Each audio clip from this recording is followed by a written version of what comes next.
Welcome to the Anxious Adventurer podcast. Thank you so much for joining me on this journey. Again, I am so thrilled you're here. I'm Katie Schlegel, your host of The Anxious Adventurer, and I myself am an anxious adventurer.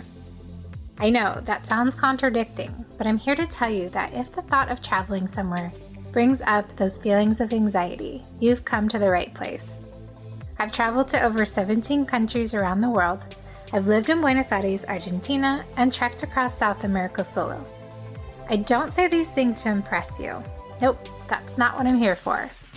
I say these things to let you know that every single one of those experiences had moments where my anxiety made me feel like I could not do it. So if that's how you feel, or have ever felt, you're not alone. Before I jump into today's episode, I want to ask you a question. Do you remember your first travel experience? It may have been to a distant land, or it may have been your first trip to a big city in your own country. Wherever your first trip may have been, I want you to think back on any particular moments that stood out to you on that trip. Now gather those moments up in your head and let them marinate off to the side. We'll come back to them here in a little bit, I promise. Okay, are you ready to go on another adventure today? In this episode, I want to tell you a little bit about where this love of travel began for me and how it all started with a moment, and if I'm honest, a pretty insignificant one at that. I was 17 years old and I was headed to Honduras for a school trip, eager to travel to another country after my trip to Papua New Guinea. But never in my wildest dreams did I realize how this one trip would set me on a path of so many beautiful and sometimes really hard experiences. So join me in my second episode as we dive into the story of where this love of travel began. Grab your passport because we're about to embark on an amazing venture to Honduras.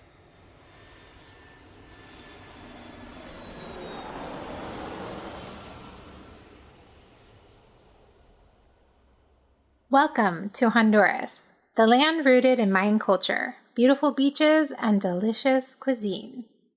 Honduras is known for its rich natural resources. Think minerals, delicious coffee, mouth-watering tropical fruit, and sugarcane. It has an ever-growing textile industry that has been expanding on the international level. And if you're asking, where is Honduras? I got you. Honduras is in Central America. It's bordered by Guatemala, Nicaragua, and El Salvador. In the north side of the country, it shares a vast stretch of coastline with the Caribbean Sea. In the south, it shares a small stretch with the Pacific Ocean. It is the second largest country in Central America, following Nicaragua. The majority of people in Honduras live in the highlands. Family life is considered very important. Fun fact, did you know that Honduras has almost 100 national parks? Almost 40% of its territory is protected by law. So you may be thinking, what's with all the facts? Well, I told you, I would tell you my reasoning behind this in today's episode. I grew up in a home with two teachers, and my mom and my dad taught me at a very young age that knowledge is power. I also have learned over the years that if I'm equipped with some basic knowledge of the place I am traveling to, my anxiety about traveling there decreases. The place doesn't seem so big and so scary and so unknown. It's kind of like, if I may be so bold, talking to someone on the phone before you go out on your first date. You get out all the small talk so you can really dig in once you meet them in person. This is where I start before I go on any trip. And now you know a little bit more about a country you may not have had on your radar before now. This podcast is not only about the stories, but I want you to use it as a reference guide as well. If something piques your interest, follow down that rabbit hole. Most oftentimes, it will lead you to your next adventure. Speaking of adventure, do you remember when I told you to think back on your first travel experience at the beginning of this episode? Well, it was on the school trip at 17 when I had a moment that changed my life forever. Let me explain. Every traveler has a story, and that story has a beginning. A moment, really, when their love of travel all started. Oftentimes, those moments seem insignificant, but looking back, you can see the greater picture. And that's indeed what happened with my first trip to another country without a family member to accompany me. I remember having so much anticipation. I was also filled with doubt, worry, and yes, my forever travel buddy, good old anxiety. I was 17 and I had no clue what to expect, or really what I was getting myself into. This trip to Honduras was one my school took almost every year. I didn't speak a lick of Spanish, despite having a couple years of classes under my belt. But you know what? I didn't really care at the time. At that moment in time, it didn't hold me back. And funny enough, I didn't have anxiety about that particular thing. To be honest, much of this trip to Honduras, I don't really remember. I know, it's crazy. My first trip to another country with no family to accompany me, and I don't remember the majority of it. Now, you may be thinking, well, Katie, I thought I was going to get this amazing story about where your love of travel came from. I know, but the reality of it is, if I wasn't paying attention, I would have totally missed the moment when it all happened. Don't get me wrong, there were many beautiful, difficult as well as precious moments that I remember on this trip. I remember spending all day in the hot Honduran sun, laying concrete down at a church and getting a super duper bad sunburn. One I don't even want to think about now that I'm older. There were also moments of kindred conversations with one of the Spanish teachers that accompanied us on this trip. She was trying desperately to teach me how to roll my R's. I just couldn't do it. And I remember visiting a beautiful Mayan city, a sacred place of the Mayan culture. Being able to visit a slip in time before the country was even given its name was so spectacular. But the one thing I do remember most of all was a particular moment in time. It was quick, like a flash of light, and then it was gone.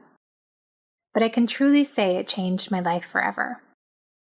Let me paint you the picture. We were driving to our destination that day. 10 to 12 of us students stuffed in a small white van.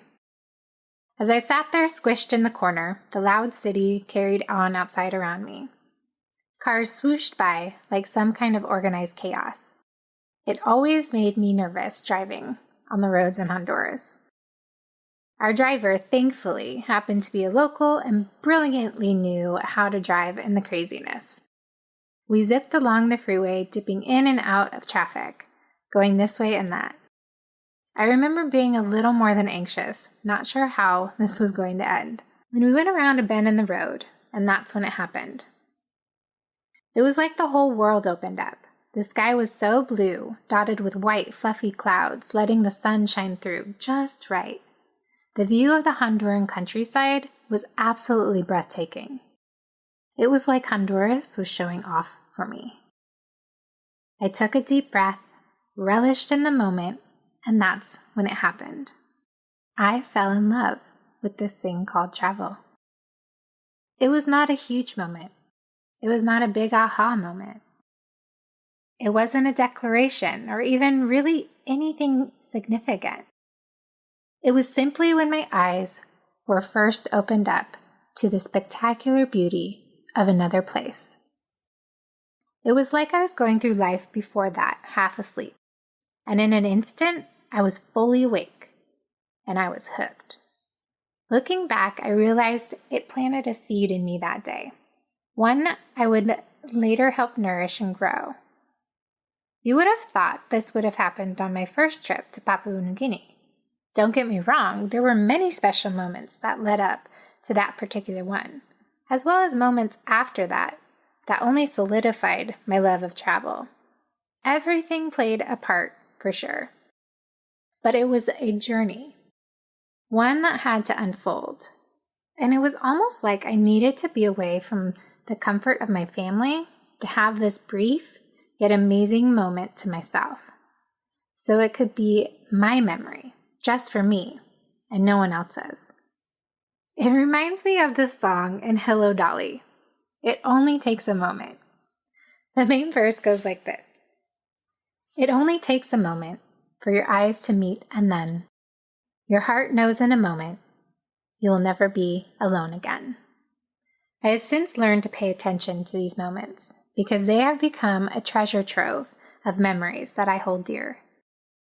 Each place that I've been to, every city, town, or person I've met along the way has these sparkles of moments that make them special. To the outsider looking in, they may seem like insignificant moments. However, I have learned the opposite to be true. And that's what keeps pulling me back to travel time and time again. It's those simple yet beautiful moments. For me, this moment I fell in love with travel was just that, a moment. But it was my moment. And now it's your turn. I told you at the beginning of this episode to pull out and dust off that first trip you took where you traveled to somewhere new and unknown. Maybe you were solo. Maybe you were with family or friends. It might have not even been your very first trip, like it wasn't for me. But looking back on it now, I wonder, dear anxious adventurer, do you have a moment that may have seemed very insignificant at the time?